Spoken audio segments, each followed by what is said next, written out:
છેલ્લે આપણે અલ્પદ્રવ્ય ક્ષાર એની દ્રવ્યતા અને કેએસપી એના અંગે આપણે વિગતે ચર્ચા કરી હતી. હવે આગળ આપણે આવા આયનીય ક્ષાર જે છે એની દ્રવ્યતા ઉપર સમાન આયન અસર જે છે એની આપણે સમજૂત લેવી છે.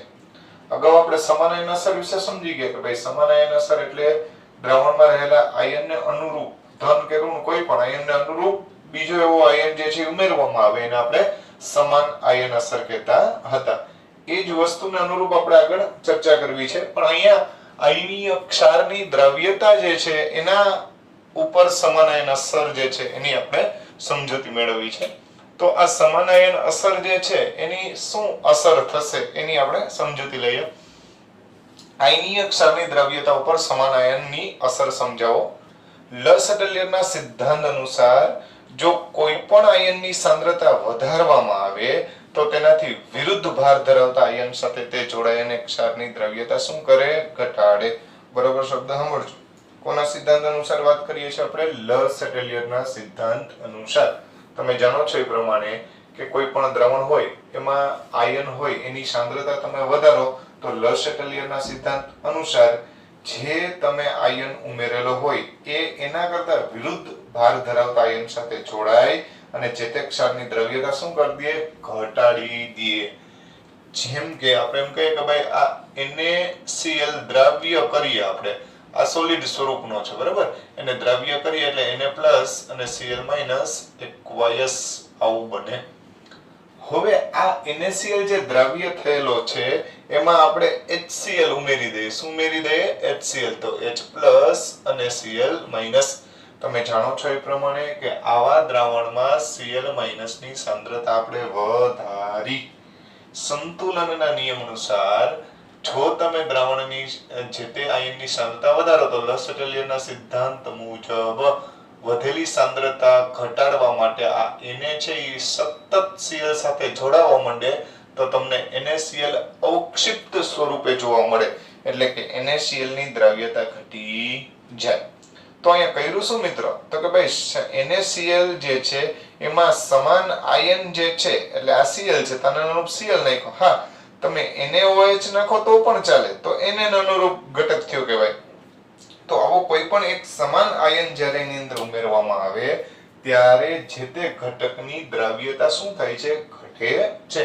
જેમ કે NaCl નું દ્રાવણ હતું, સંતૃપ્ત દ્રાવણ લેવાનું. સંતૃપ્ત એટલે પૂરેપૂરું. હવે એમાં NaCl વધારે પ્રમાણમાં દ્રાવ્ય થઈ શકે એમ જ નથી. આવા સંજોગોમાં આવા દ્રાવણ જે છે એને ગાળી લેવાનું અને પછીની અંદર HCl નાખશો એટલે તરત જ NaCl ફરીથી પાછો ઘન સ્વરૂપે પ્રાપ્ત થશે.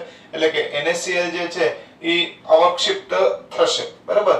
તો અહીંયા NaCl જે છે એ અહીંયા અવક્ષિપ્ત થયેલો જોવા મળે છે. શું જોવા મળે છે? NaCl અવક્ષિપ્ત થયેલો જોવા મળે છે.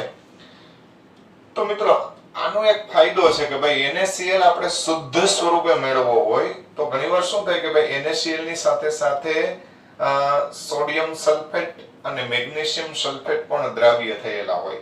એટલે આવા દ્રાવણમાંથી NaCl ને આપણે દૂર કરવો હોય તો HCl ઉમેરો એટલે ફક્ત અવક્ષેપન કોનું થશે? NaCl નું. Na2SO4 અથવા તો MgSO4 જેવા ઘટકો જે છે એ કઈ દૂર થશે નહીં. આમ આપણને પ્રાપ્ત થતો NaCl અતિ શુદ્ધ મળશે. તો એવું કહીએ કે ભાઈ આ ક્રિયાનો ઉપયોગ આપણે NaCl ના શુદ્ધિકરણ માટે વાપરી શકીએ. તો આ સમાન આયન અસરની એક ઉપયોગિતા થઈ કહેવાય. કોના માટે? તો કે ભાઈ ક્ષારની દ્રવ્યતા માટે. બીજી અતિ મહત્વની વાત એ છે કે આપણે જે ગુણાત્મક પૃથ્થકરણની વાત કરવામાં આવે, તમારે 12th ની અંદર આના પ્રેક્ટિકલ્સ જે છે એ પણ આવતા હોય છે કે ધન આયન અને ઋણ આયનની કસોટીઓ, ખાસ કરીને સમૂહ કસોટીઓ શબ્દ કહેવામાં આવે. એમાં જુદા જુદા 7 જેટલા ગ્રુપ સમૂહો જે આપેલા છે એ જે કંઈ પણ ગ્રુપ અથવા સમૂહ જે છે એને અનુરૂપ તમારે પ્રેક્ટિકલ કરવાના હોય. તો એ પ્રેક્ટિકલની અંદર એના KSP અને IP ના મૂલ્ય જે કહેવામાં આવે, IP એટલે આયોનિક પ્રોડક્ટ અને KSP એટલે આપણે અગાઉ જોઈ ગયા એ પ્રમાણે દ્રવ્યતા ગુણાકાર, એ બંને જે છે એને અનુરૂપ અવક્ષેપ મળશે કે નહીં મળે અથવા અવક્ષેપન કરવું હોય તો શું કરવું પડે? તો ત્યાં સમાન આયન અસરનો ઉપયોગ કરવામાં આવે. એટલે આપણે કીધું છે કે ભાઈ સમાન આયન અસરના ઉપયોગથી તેના KSP ના મૂલ્ય નીચા હોય, શબ્દ બરાબર સમજજો, KSP ના મૂલ્ય નીચા હોય. એનું કારણ છે કે જો IP is greater than KSP થાય એટલે કે દ્રાવણમાં રહેલા ઘટકોની સાંદ્રતાનો ગુણાકાર એ જે તે અદ્રાવ્ય ઘટક જે છે એના KSP કરતા વધારે હોય એવું ક્યારે શક્ય બને? જ્યારે KSP જે છે એના મૂલ્ય પ્રમાણમાં કેવા હોય? નીચા, તો જ આવું શક્ય બને. તો એવા ઘટકોના અવક્ષેપન માટે ગુણાત્મક પૃથ્થકરણ જે છે એ ઉપયોગમાં લેવામાં આવે. જેમ કે Ag+ આયન જે છે એ AgCl સ્વરૂપે આપણે એને અવક્ષિપ્ત કરી શકીએ. એમ Fe+3 આયન છે એટલે ફેરિક આયન છે તો એને ફેરિક હાઇડ્રોક્સાઇડ અથવા એના જળયુક્ત હાઇડ્રોક્સાઇડ ઘટક સ્વરૂપે આપણે એને અવક્ષિપ્ત કરી શકીએ. એમ બેરિયમ છે તો એને બેરિયમ સલ્ફેટ સ્વરૂપે અવક્ષિપ્ત કરી શકીએ.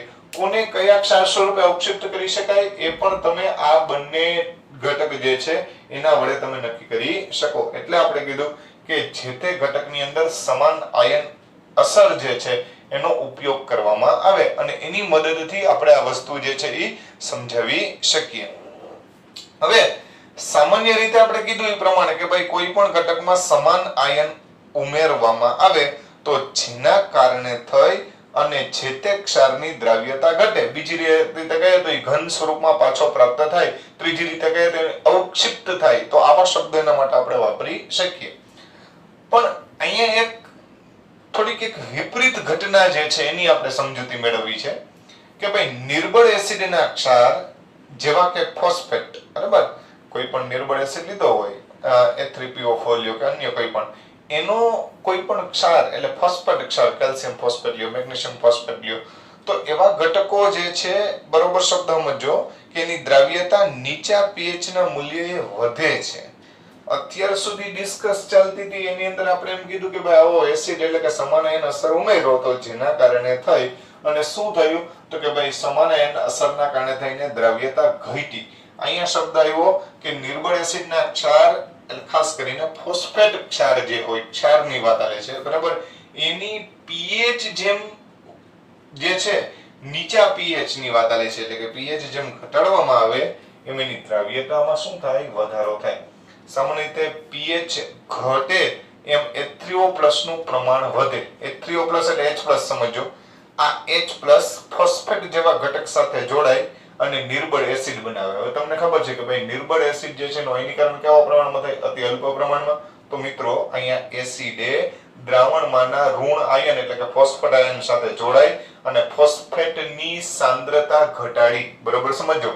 અહીંયા શું થયું તો કે ભાઈ આપણો જે એસિડ જે છે એને શું કર્યું તો કે ભાઈ ફોસ્ફેટ આયનની સાંદ્રતા શું કરી તો કે ભાઈ ઘટાડી. એટલે આવું થયું, આપણે H+ નાખ્યો, એને ફોસ્ફેટ આયન સાથે જોડાવાનું ચાલુ કરી દીધું અને એના કારણે થાય અને જે આ નિર્બળ એસિડ H3PO પર બન્યું હોય તો સ્વાભાવિક વસ્તુ છે કે એનું વિયોજન પ્રમાણમાં કેવું થાય? ઓછું થાય.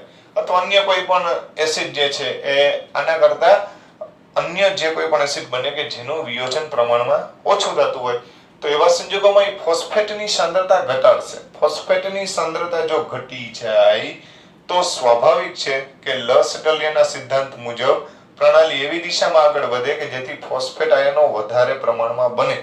તો એના માટે જે તે ક્ષાર છે એને શું કરવો પડે? વધારે દ્રાવ્ય કરવો પડે.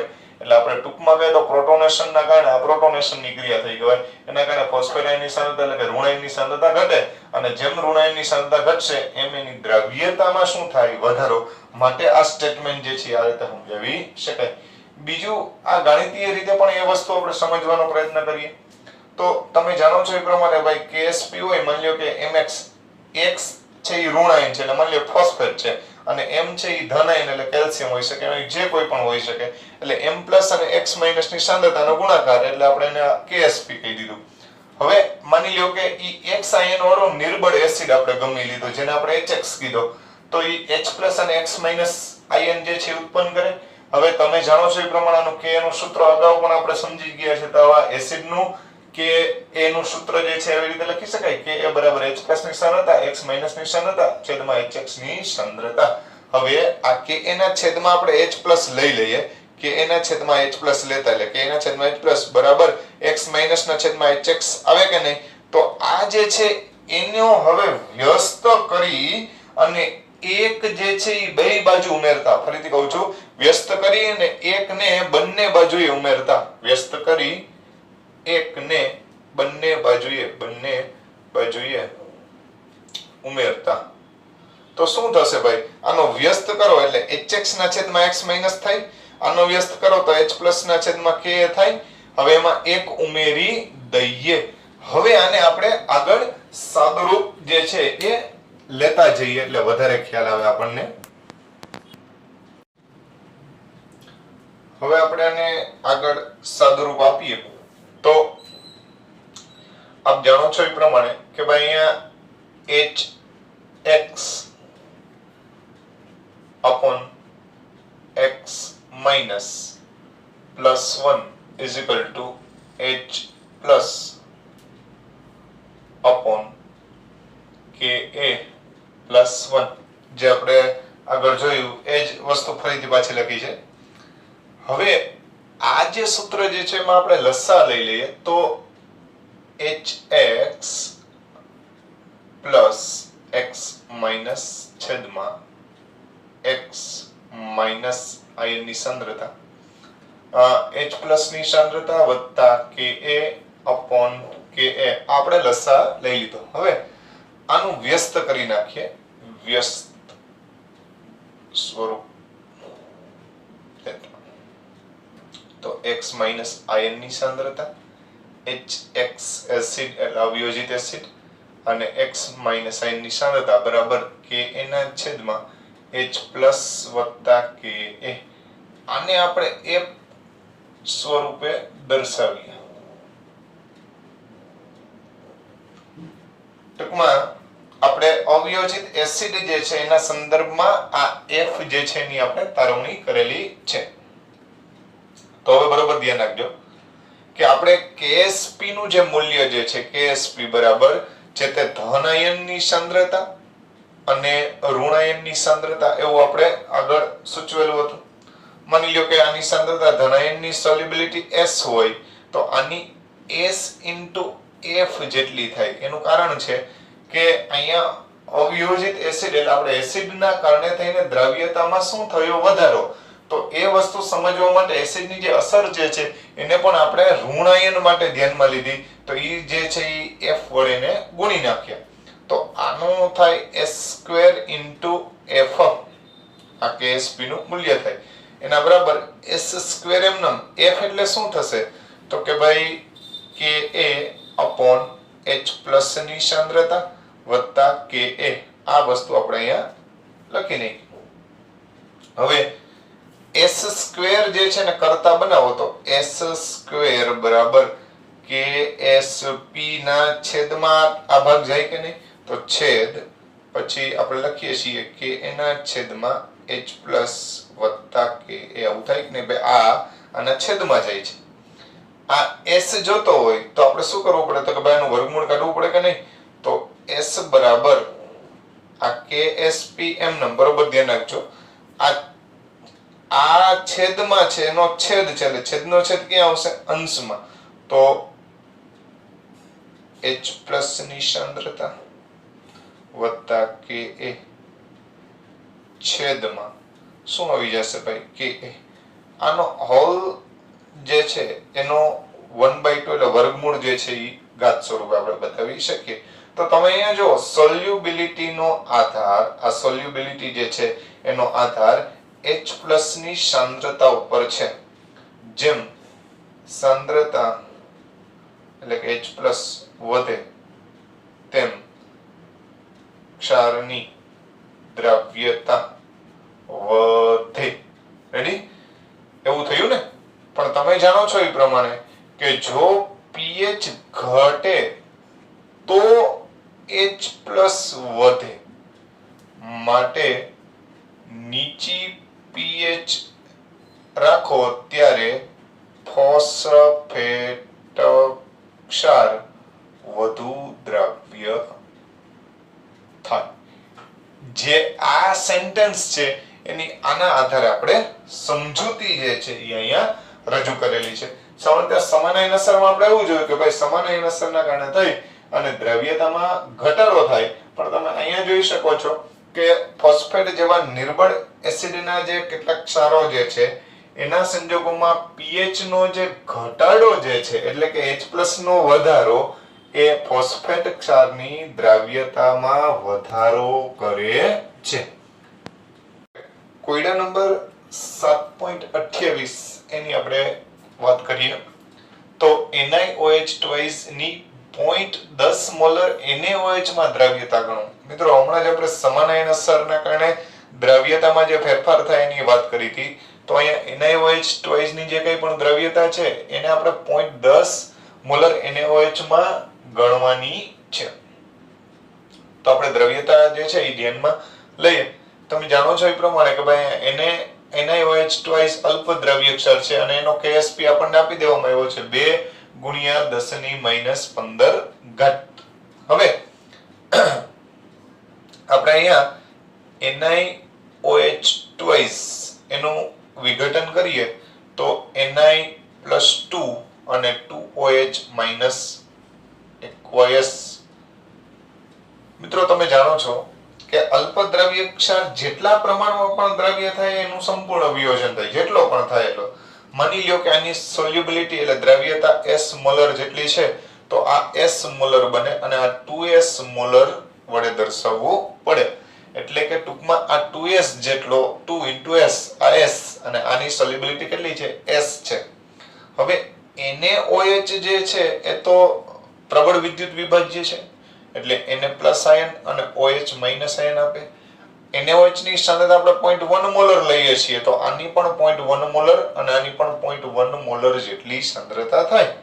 એનો મતલબ એમ થયો કે સમગ્ર દ્રાવણ જે છે આપણું જે ટોટલ દ્રાવણ જે છે એની અંદર OH- ની સાંદ્રતા ટોટલ આપણે ગણવા જાય તો એ કેટલી થાય?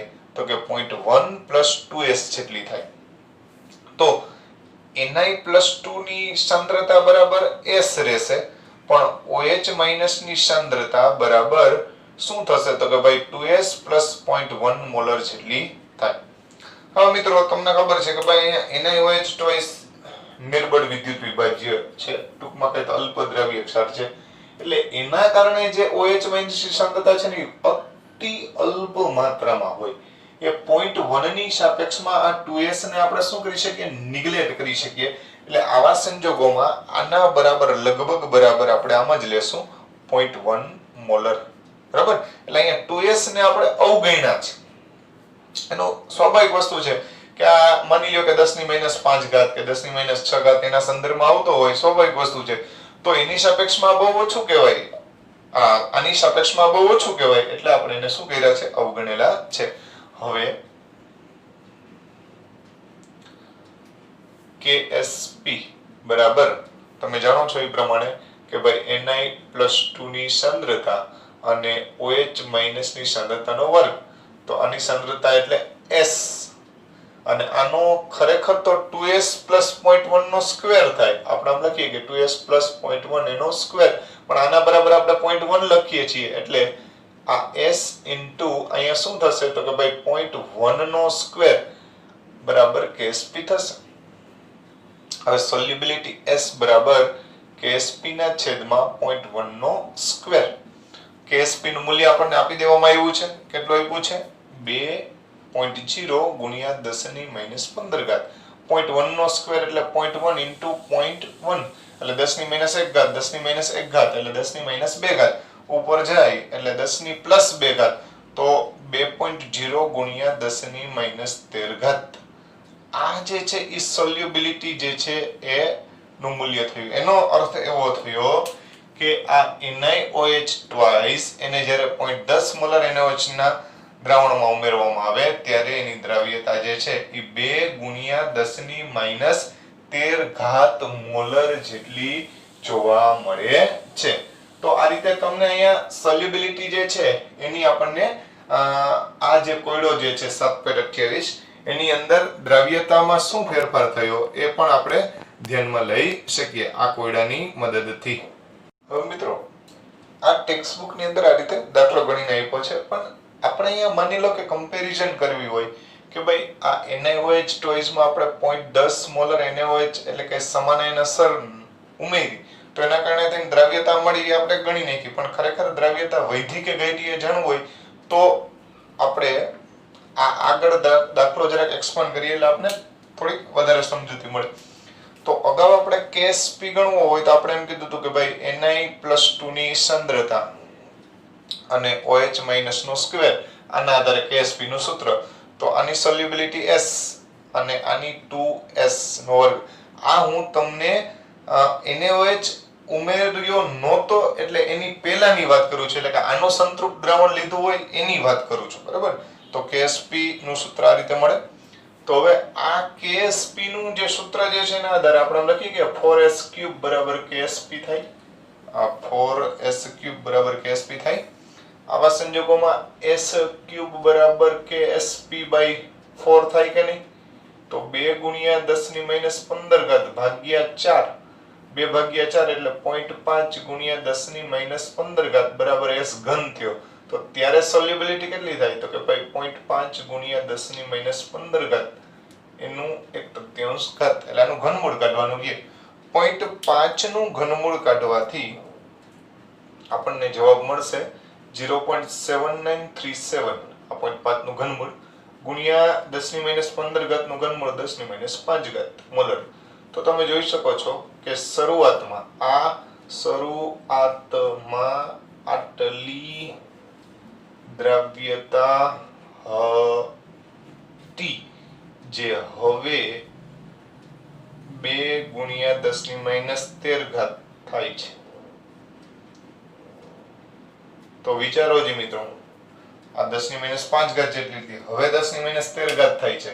તો એવું આપણે કમ્પેરિઝન કરી શકીએ કે NaOH ટોઈઝમાં 0.10 મોલર NaOH ઉમેરવાથી એની દ્રાવ્યતા ઘટે છે, જે આ રીતે આપણે દર્શાવી શકીએ. અહીં આપણું પ્રકરણ જે છે એ થિયરીની દ્રષ્ટિએ પૂર્ણ થાય છે. બધી જ થિયરીઓ જે છે એ આપણે આ પ્રકરણની અંદર બધી જ સારી રીતે સમજવાનો પ્રયત્ન કર્યો છે.